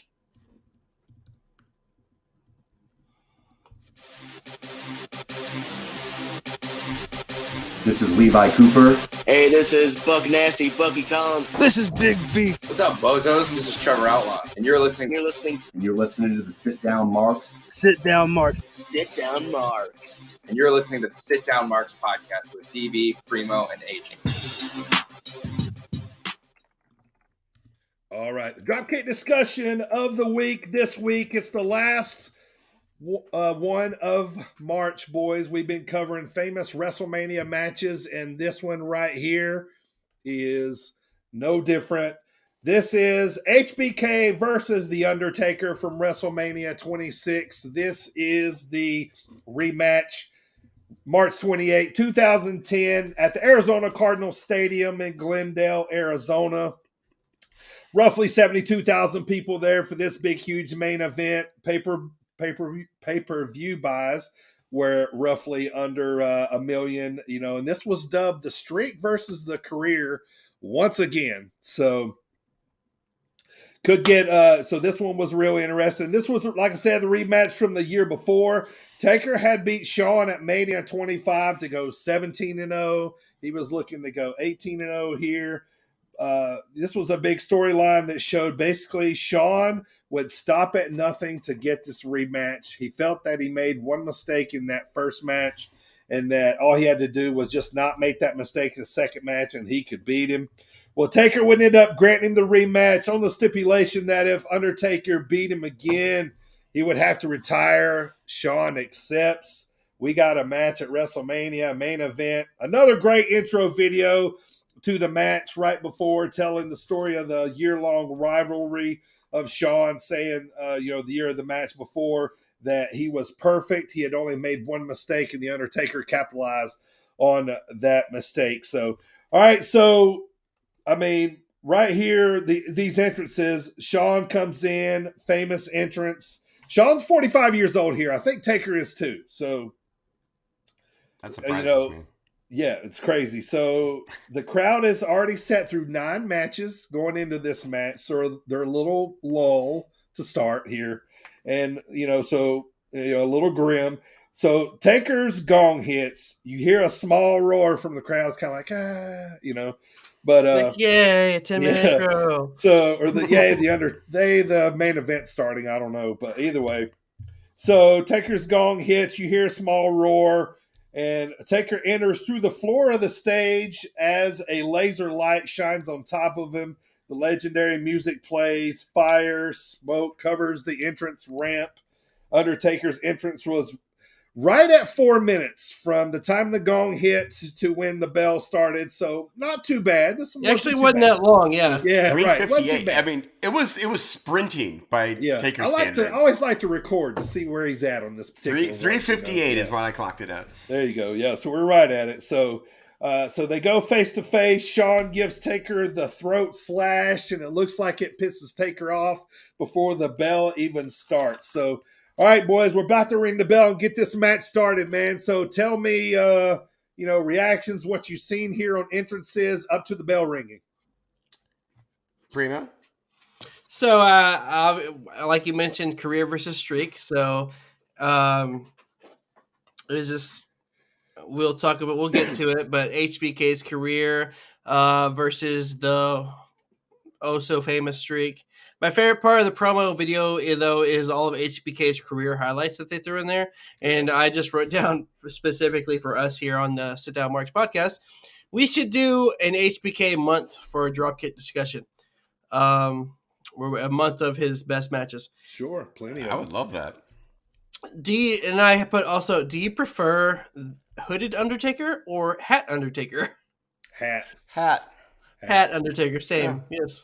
And that's all I have before the match. Hood's like a secondary logo. Right, alternate attire. Yeah.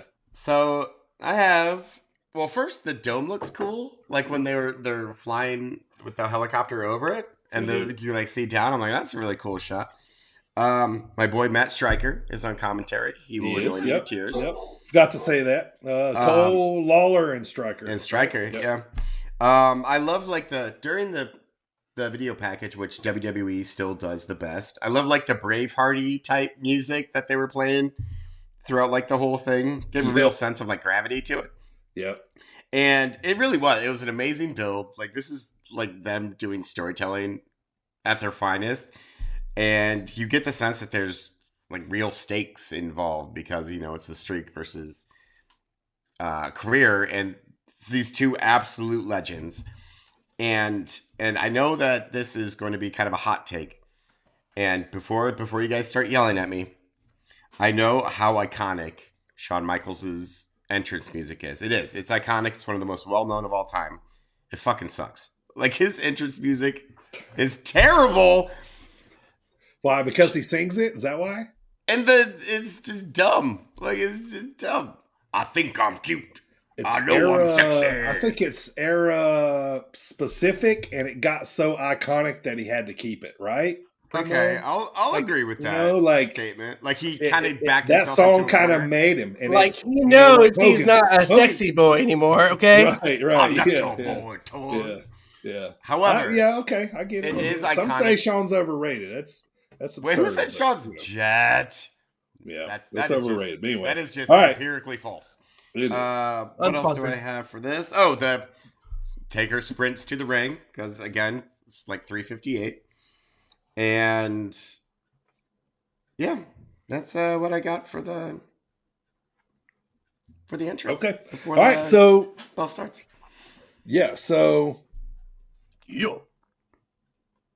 Primo, did you give your opinion? Yeah, I did. There was only one other thing I didn't say. Oh, okay, go ahead. Yeah, I accidentally put it, or two things actually. One was, how the fuck did Stryker manage to get on commentary panel for this? Yeah, and then, I was wondering the same thing. And then apparently nothing compares to the streak. They treat the streak from this wrestling show like it's better, like it's better than the damn Lombardi Trophy or the Stanley Cup, dude. Like, they treat this streak like it is the best fucking thing in the world. They also don't get me wrong, it's cool, but yeah, it is. But they also compare it to like DiMaggio's hitting streak and like I'm like, come on, man, you're reaching. Yeah. Right. There is one cool thing that Matt Stryker says during this, even though I right after I put "Shut Up, Stryker." I put that a lot of minutes. So did I. he mentions that there are 10 former champions that Taker has beaten during his streak, which I thought was pretty cool. That's okay. That's cool. But that's still, all I have. Shut up, Stryker. All right. So let's talk about the match here. Fast start. Both these guys go to their stuff early. Taker gets in an old school, looks to sell a little bit of a tweaked knee that he hurt on the attempt of the old school. So we got attempted tombstones, choke slams, sweet chin musics. I actually got tired of writing sweet chin music. There were so many. Yeah. So I just started writing super kick because it was shorter in my notes because there was that many throughout the match. But yeah, so lots of attempts by those on both men as Michaels works on Taker's left knee more and more to kind of start the match. He even puts Taker in a figure four at one point and then in ankle lock as well.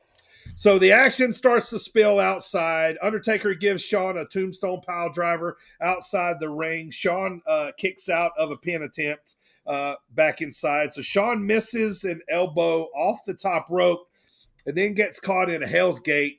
Counters that, and then they're going back and forth. The crowd starts to wake up here. These guys are, just great at what they do. So the crowd's starting to wake up here. These two are basically kicking out of each other's gimmicks. Like I said, the tombstones, the pile drivers, and all that stuff. But, very going furiously fast for these guys to be 45. You kind of tell they really wanted to put on a show. So they're kicking out of each other's stuff, including a huge last ride that Taker lands on Shawn. How I always like to say, it looks like he had him up by his socks. You know what I mean? Like he throws him up way up there. Yeah, big one, man. So that one happens. Back outside they go after this. Another last ride attempt ends up into a super kick, sweet chin music, to the Undertaker that lays him on the announcer's table. And as he's laying there, Shawn goes up on the post of the ring and does a beautiful moonsault on Taker, and they both, which collapses the table. They both end up getting back in the ring. Taker takes probably, I think, about the 25th sweet chin music in a row from Shawn. They start the kick out at 2 here. So he kicks out at 2. Next sweet chin music leads to a choke slam from the Undertaker, and then another tombstone, and Shawn kicks out at 2. So they're basically telling the same story to me here as, they're getting their shit inside the ring, and, and outside the ring, they're, Undertaker, when they went out first time, had his stuff in. The second time when they went out, Shawn's getting his stuff in. So it's a good match because we're seeing all their stuff, and Shawn's working the knee, and that kind of stuff. So it's good in that, right. So up to this point, when we get to the finish here, boys, what do you guys got? So I put that one point at the beginning there. Undertaker comes down wrong on his knee, and King goes, "Look, it looks like Undertaker came down wrong on that knee." Like he immediately draws attention to it, and Right. Cole's like, "Yeah, that's cool, whatever. Look at this chokeslam attempt." Right. Then, so we're going all the way to the finish here. Yeah, just when the finish. I didn't read the actual finish. It's just up to the finish. Yeah, I told him they talk about HBK's back. They say Taker knows about it all too well, but they never mentioned that it was in the match with Taker where Shawn hit his back on the casket. Right. Yeah, they didn't. Shawn Michaels does a kip up. Undertaker immediately says, "Not in my house," and chokeslam him. Like immediately. HBK in this match uses the figure four and the ankle lock. I know like the whole story here. He's chopping down the legs of Taker, but also could it be a couple callbacks from some of his greatest WrestleMania matches? True. From Ric Flair and Kurt Angle. I put here. Yes.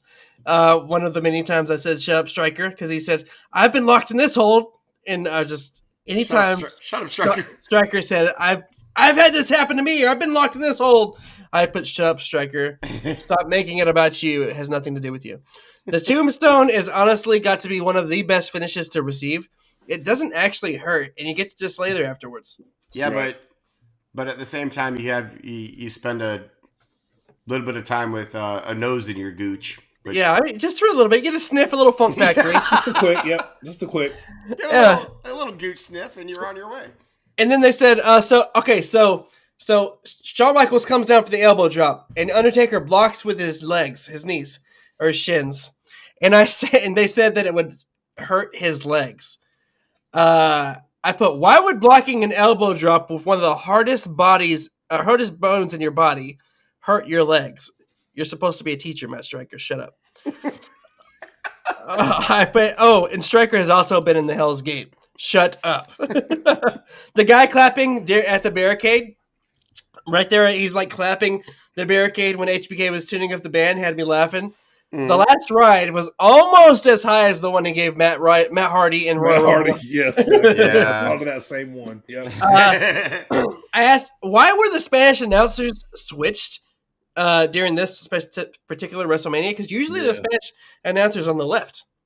And for the moonsault spot would be my right, guess. but usually it's their table gets destroyed. This is true. And I just put that's the set of Shawn Michaels, the set of balls he has to deliver that moonsault across, to the outside on that table is crazy. I just put, after the table bump, if this was my very first time watching this, I would have thought HBK was going to win right after the table bump and the Sweet Chin music. And then I put all the crowd eruptions to all the false finishes was awesome because the crowd was so locked in. And that's all I have up to that point. So I have the start. It was a fun back and forth. And obviously Shawn starts working the knee. And why can't they call it a DQ? Like they never once call it a no disqualification match. It was always they must win by pinfall or submission. Must win by pinfall. It's like just call it DQ. Yeah. My first shut up Striker moment when Matt Striker is like, "Oh, Taker is the best striker in the business, and no one disagrees." And I wrote, "I can, Striker. I can disagree. Shut up, Striker," because he's clearly not. Like Ken Shamrock is a better striker. Steve Blackman. Steve Blackman is a better striker. Brock Lesnar is a better striker. Matt Riddle. I get that that's his thing, but shut up, Striker. Ronda Rousey. Yeah, Ronda Rousey. Shane McMahon, obviously. Yep. So when Shawn goes for the elbow off the top rope and Taker blocks it with his injured leg and he sells it, I kind of like that because one, it sells like the how serious it would have hurt if the elbow would have hit Taker normally. But at the same time, I do agree with you. Like It's an elbow to the shin. I mean, it probably hurts a little bit, but I don't know. But I did like the psychology that he sold it. So at this point is when I'm like, wow, okay, the piss break match really did its job because the crowd is up and they're wild for anything at this point. They're so into this match at this point. Yep. So I'm like, this is good job, piss break match. You did your job well.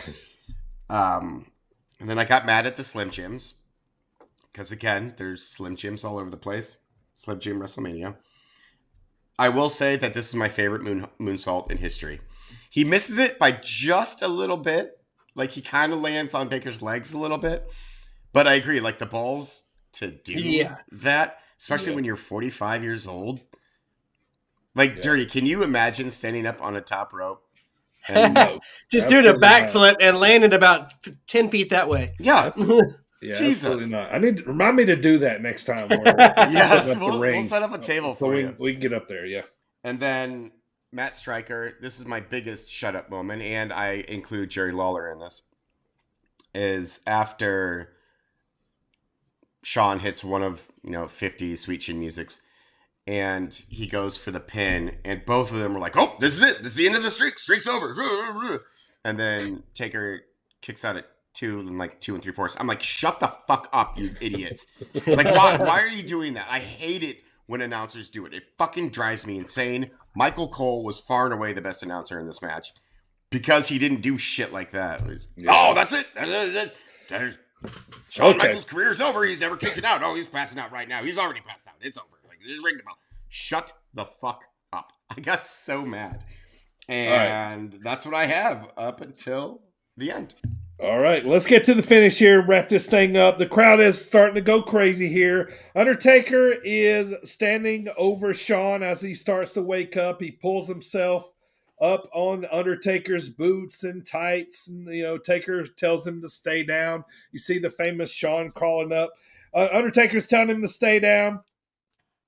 Shawn gets to his knees and gives Taker the throat slash and then smacks the Undertaker. He gets pissed, grabs Shawn, and gives him, number 20 Tombstone Pile Drivers to finally get the 1, 2, 3. Undertaker wins the rematch. He goes to 18-0. Taker wins. They embrace. Shawn reacts, or Undertaker leaves, so Shawn reacts with the fans.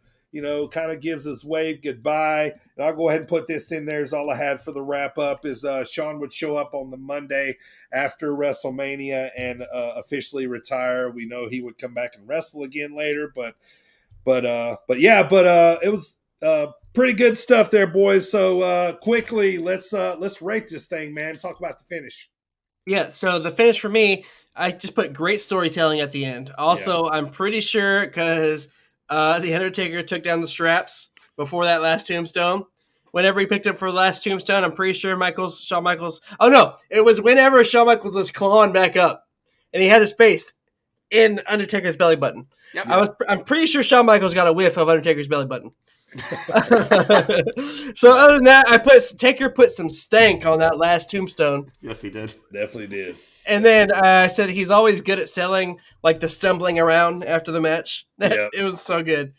When the fireworks went off, I said, well, that's easily about $2,000 worth of fireworks, at least. Easy.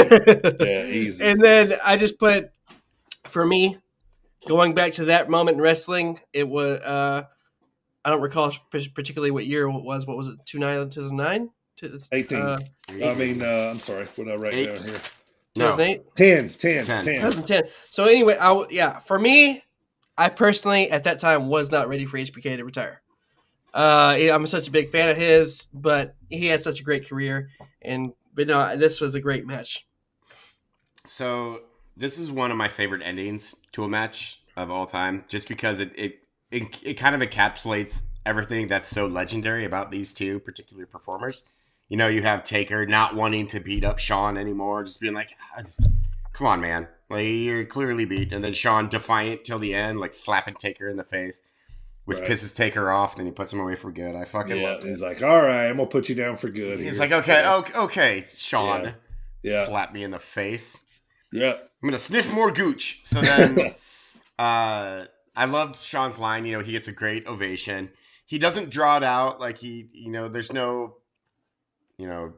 crocodile tears or anything. He thanks the fans. And then when he's walking back, shaking hands with people, he says, "I'm going to drive my kids nuts in 3 weeks." I thought that was pretty funny. But I loved it. The ending to this match is one of my favorites of all time. Yeah. All right. Well, we've watched it. We've talked about it. And it's time to rate it, boys. Rate it and debate it. So, we've been going, each match, each month, each match, each week, we've been debating top 5, top 10, top 15, 20.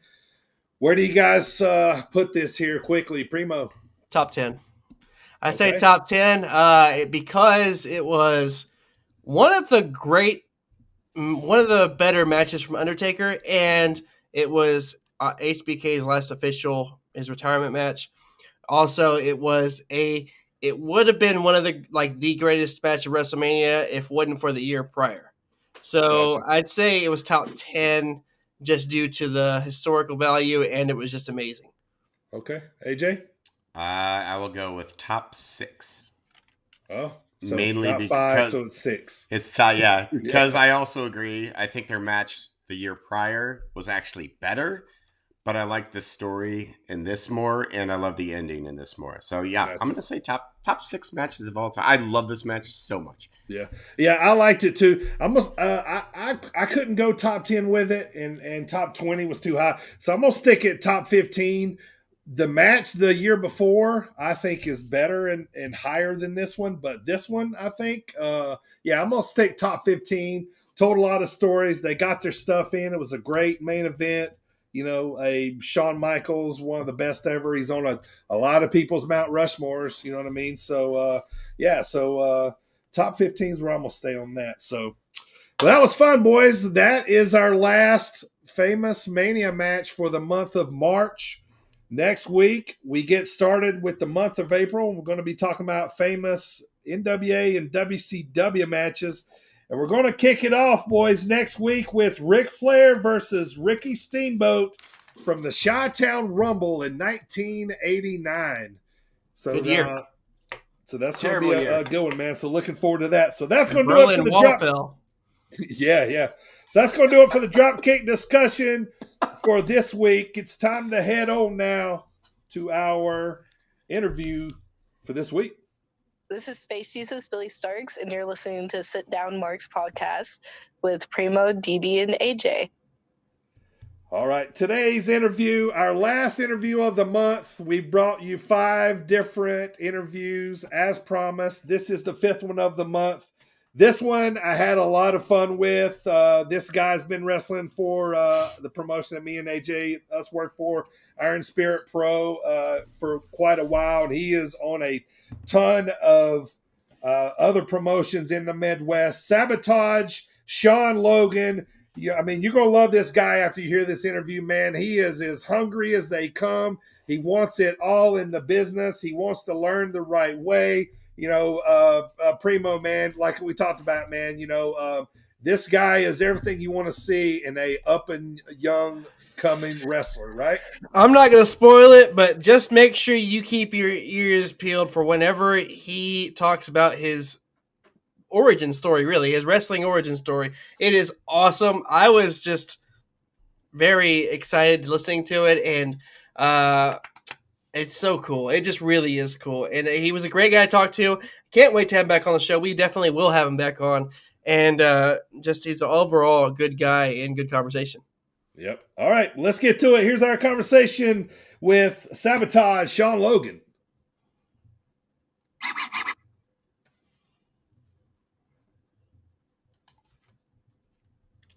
I was saying balloons.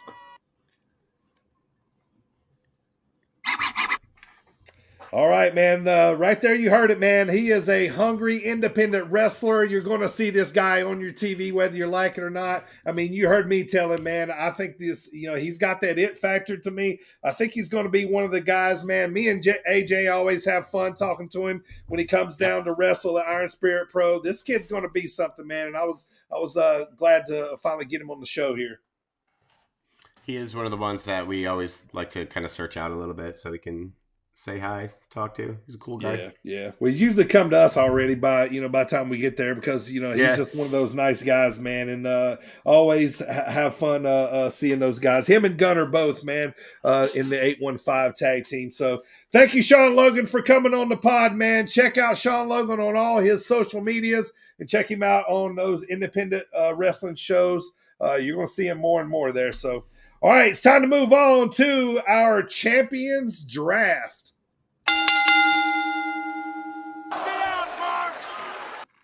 All right, we've been working on these virtual promotions now for, I think we're going on like roughly month number 5 or 4 or 5. Mm-hmm. We're eventually coming up to a tournament that's going to happen sometime in the summer. So today we've been drafting singles, we've been drafting women, we've been drafting tag teams, all kinds of stuff. We got Primo's promotion called the Pretty Good Promotion, my promotion called Hot, the Heels on Top, and AJ's Glue Factory Wrestling. So I won't go over our rosters because we'll go over that later. But today we're going to be drafting our champions draft. Now, any champion in any promotion that is that holds a title is up for grabs today, unless they are already owned by another promotion already. Now, Roman Reigns is the only one that is not draftable here today. So we're all going to be drafting 3 wrestlers just to kind of bulk up our rosters here. So as we move on to bumping up our promotions here. So I think the order goes AJ, Primo, me, I think is where we're at today. AJ is the first one to go first. So AJ, man, you get the first pick, man. What promotion or what champion would you like to select? Well, we are going with Revolution Pro Wrestling. My first pick is one Mr. Will Ospreay, the current beautiful British heavyweight champion. Beautiful. I like it. And current Warrior Wrestling champion here in Chicago too as well. I mean, that's very good. All right, Primo, you get the second pick. Second pick, the Pretty Good Wrestling promotion chooses the Impact Digital Media Championship holder, Matt Cardona. No, I'm just kidding. He is the NWA Heavyweight Champion, Matt Cardona. Very nice. Very nice. Good pick, man. One of the hottest guys in wrestling right now for sure. All right, so I get 2 picks here. So I'm going to go with some pretty popular faces right now in wrestling. My first pick is going to go all the way over from New Japan Wrestling.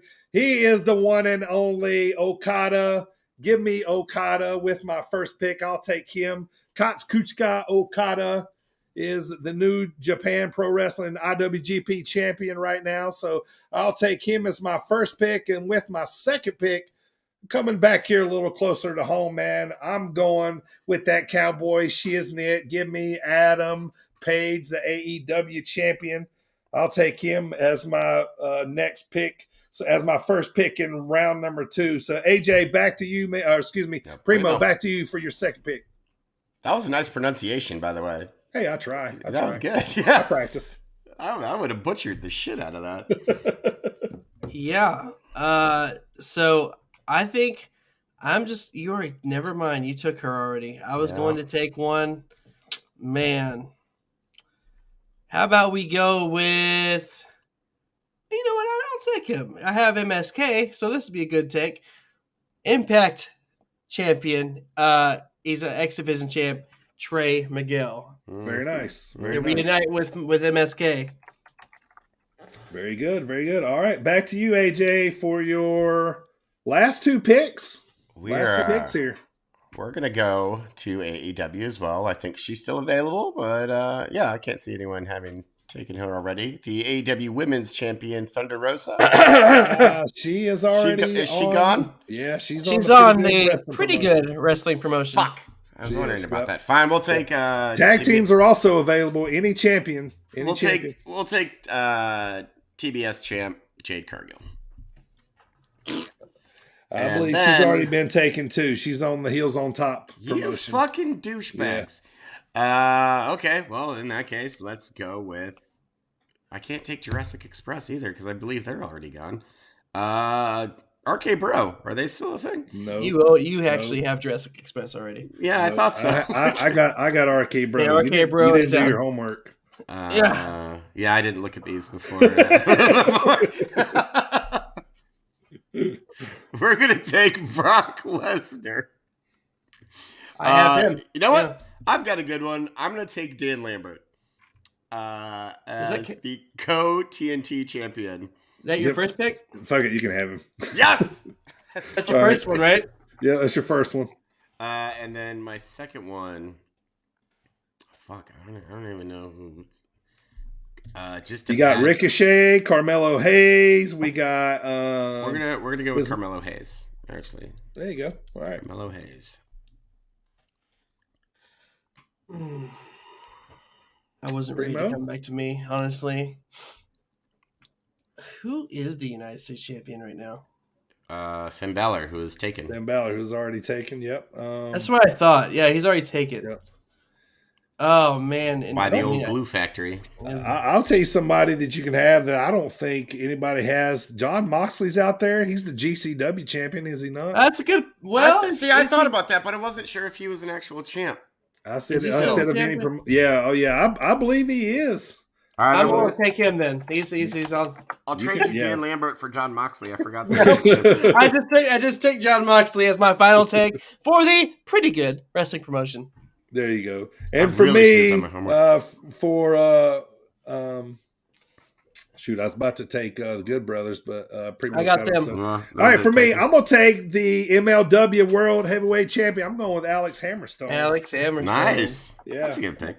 I'm gonna take him to kind of bolster up my heavyweight title there. It was actually kind of hard to pick champions. Yeah, it is, but it definitely is. So yeah, Jonathan Gresham was still out there. Moose was available. Dana Brooke, the 24/7 champ. Dana Brooke, yeah. All right, so who is now engaged. Congratulations, Dana Brooke. The women's tag team champions. Which Mandy Rose, Toxic Attraction. So we'll add that to our virtual promotions, and then I think we'll come back. I believe it's in the month of May. I believe we're going to be doing month of June. We're going to be doing our final fill-in our roster, and then we're going to be setting up for a tournament coming up sometime this summer. So that's going to be it for the draft. Now it's time to get to our MMA picks here, boys. All right, AJ. Coming into this week, you were 41-42. Okay. Well, coming into this week, you were 41-42. You were trying to get back to that 500 this week. Yeah. All right. So you took Curtis Razor Blades in the main event for the win. I did. Did you get it right? Hey! Look at you. Back to mediocrity. Yes. Back to mediocrity. 42-42. And AJ, you're going to have to sit mediocrity because there's no picks this weekend. Apparently, MMA doesn't go up against Mania because I mean that's a good choice. Yeah, that's a good choice. Smart. Yeah, they're going to watch wrestling too. So they're gonna watch real fighting. Yeah. Don't they know I'm trying to break 500 though? They can't throw on one match. Come on. Sit on that for a week. Fucking MMA, get your shit together. All right, Primo, let's get to your part, man. Let's see if you can help out the gamblers this week. Coming into this week, you were 9-5. You picked Matt Brown to win the veteran his fight. Now, I will tell you this: the fight, before I give you the result, the fight was fight of the night. It was a brawl. The fight could have went either way. It went to split decision. I will tell you this: did Primo pick right with Matt Brown?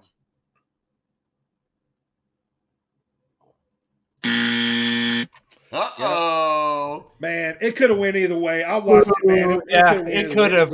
It was a brawl. Yeah. Split decision. You know, they picked the young guy. Yeah. So. Primo, you're creeping toward mediocrity. I know. What is this? 9-6? 9-6 is where Primo. That's still a pretty good record. It's like a Cowboys record. Yeah. All right, boys. It's time to close the show. AJ, let them know.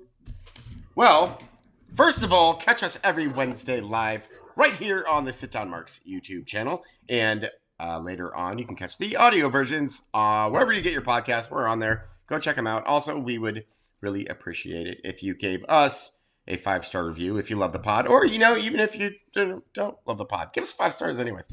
Also, we are on before the number one Thomas Bryce Show, 6:15 on Fridays, and replays throughout the week. Also, we have merch featuring this lovely T-shirt right here. Sporting awesome. the 80s tee right now. 80s tee, little man. retro. Courtesy of that Retro. Primo Silver Fox. Yes, we have all Plus kinds of nothing fires designs. So cool. We add them occasionally, and by we, I mean Primo. That graphic one right behind you. Oh, the graphic right behind me too. That's a brand new drop. Yep, right there. We got that is a T-shirt. That's a T. Like there, you can get whatever you want. The one right behind Dirty there is a T-shirt as well. You can get all your favorite Marks merch at tpublic.com/stores/sit-down-marks. That link again is tpublic.com/stores/sit-down-marks. All right. Primo, new month next week, man. Give us a preview. Woo! New month, baby. Month of April. I'll give you the preview of next week. Come on in, Marks. Come in close while the champion talks your ear off. Here we go. We're going to kick off the month of April by finding out who on the pod won or retained, most likely retains, the Kurt Angle Trophy from WrestleMania. New month means new dropkick discussion topic. In April, we will dive into. I'm excited about this, especially since I'll be taking over NWA soon. So, famous NWA and WCW matches, and we will begin with Flair versus Steamboat from the Chi-Town Rumble 1989. It's a great year. Michael is back to join us next week for Mania reactions and more Undead rankings, which I love. I can't wait for those. And hopefully, we finally get to play Primo's music class, and we've been on hold for a while. Feeling good. I'm feeling good. We get to do it. April is going to be a big month for wrestling, and we cannot wait.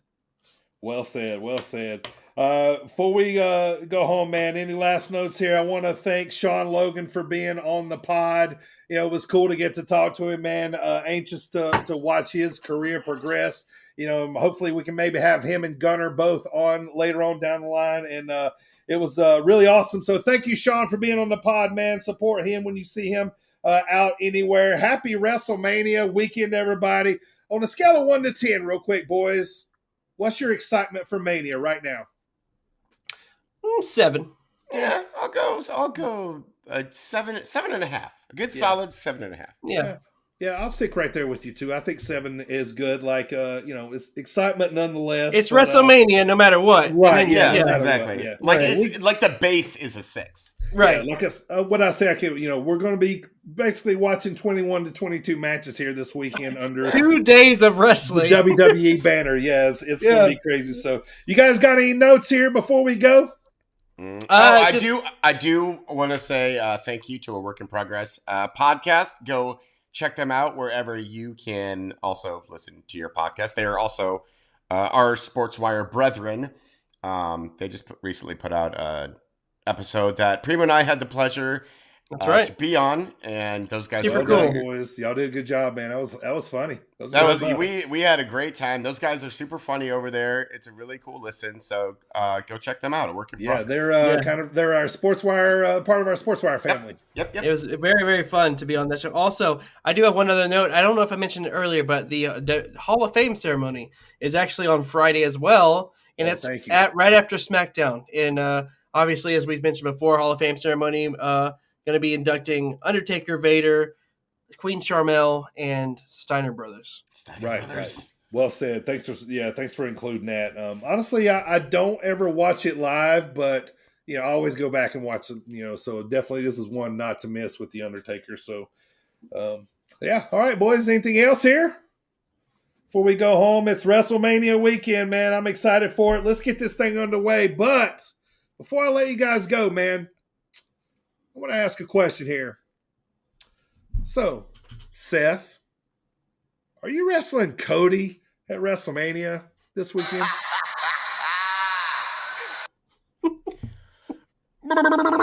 Grab them cakes.